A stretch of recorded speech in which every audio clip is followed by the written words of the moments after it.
ಕನ್ನಡದ ಸ್ಟಾರ್ ನಟ ಯಶ್ ಅವರಿಗೆ KGF 2 ಬಳಿಕ ಹಲವು ಆಫರ್ಗಳು ಬರ್ತಾ ಇದೆ.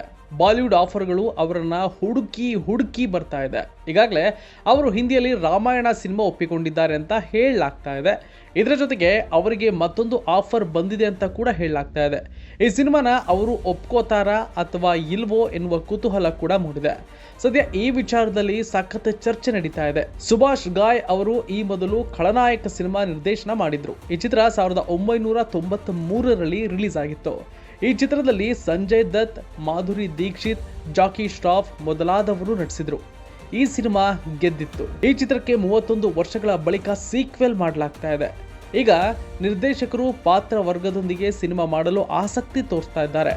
ಸಿನಿಮಾದ ಸ್ಕ್ರಿಪ್ಟ್ ಕೂಡ ಫೈನಲ್ ಆಗಿದೆ ಅಂತ ಹೇಳಲಾಗ್ತಾ ಇದೆ. ಸಂಜಯ್ ದತ್ ಮಾಡಿದ ಬಲ್ಲು ಬಲರಾಮ್ ಪಾತ್ರ ಸಾಕಷ್ಟು ಗಮನ ಸೆಳೆದಿತ್ತು. ಈ ಪಾತ್ರಕ್ಕೆ ನಿರ್ದೇಶಕರು ರಣವೀರ್ ಸಿಂಗ್ ಅಥವಾ ರಣಬೀರ್ ಕಪೂರ್ ಅವರನ್ನ ಅಪ್ರೋಚ್ ಮಾಡುವ ಪ್ಲಾನ್ ನಲ್ಲಿದ್ದಾರೆ. ಇಷ್ಟೇ ಅಲ್ಲ, ದಕ್ಷಿಣದ ನಟರಿಗೂ ಆಫರ್ ಕೊಡೋ ಆಲೋಚನೆ ಅವರಿಗೆ ಇದೆಯಂತೆ.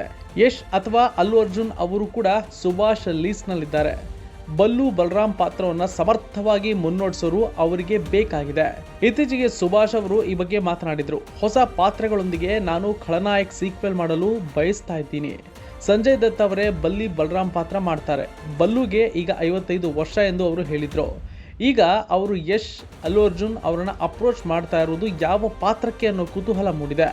ಕಳೆದ ವರ್ಷ ಮಾಧುರಿ ದೀಕ್ಷಿತ್, ಸಂಜಯ್ ದತ್, ಜಾಕಿ ಶ್ರಾಫ್, ಅನುಪಮ್ ಖೇರ್ ಮೊದಲಾದವರು ಖಳನಾಯಕ್ ಚಿತ್ರದ 30ನೇ ವರ್ಷದ ಆನಿವರ್ಸರಿ ಆಚರಿಸಿಕೊಂಡಿದ್ರು. ಅವರು ಒಟ್ಟಾಗಿ ಕಾಣಿಸಿಕೊಂಡ ಫೋಟೋ ವೈರಲ್ ಕೂಡ ಆಗಿತ್ತು. ಈಗ ನಿರ್ದೇಶಕರು ಹೊಸ ಸಿನಿಮಾ ಮಾಡುವ ಸಾಹಸಕ್ಕೆ ಈಗ ಮುಂದಾಗಿದ್ದಾರೆ.